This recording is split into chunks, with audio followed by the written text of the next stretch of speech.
नगरपंचायत येथे लाडक्या बहिणीने नगराध्यक्षाला बांधली राखी, रक्षणाचा दिला भार। मालेगाव नगरपंचायत नगराध्यक्ष ओम खुरसडे यांना बहीण भावाच्या रक्षाबंधन सणानिमित्त नगरपंचायत येथे राखी बांधून रक्षाबंधनाचा भार सोपविलेला आहे। महाराष्ट्रातील एकमेव असा बहीण भावाच्या रक्षाबंधन सण हा संपूर्ण महाराष्ट्रभर साजरा करीत असतात।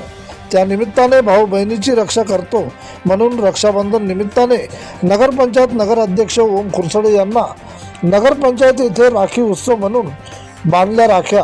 यावेळी उपस्थित म्हणून नगरसेवक सनी घुगे यांना सुद्धा राखी बांधण्यात आली आहे। यामुळे शहरात सामाजिक सलोखा दिसून येतो। यावेळी नगराध्यक्ष ओम खुरसडे यांनी आपल्या बहिणींना आकर्षक असे बक्षीस सुद्धा दिले आहे। यावेळी नगरपंचायत सामाजिक सलोखा दिसून येतो। यावेळी नगराध्यक्ष यांनी नगरातील लाडक्या बहिणीकरिता त्यांचा भाऊ सदैव तत्पर आहे। यावेळी उपस्थित म्हणून डॉक्टर निलेश मानधने, नगरसेवक अभि घुगे, अंकुश कैलास गुजरे यांची सुद्धा उपस्थिती होती। प्रतिनिधी विठ्ठल भागवत।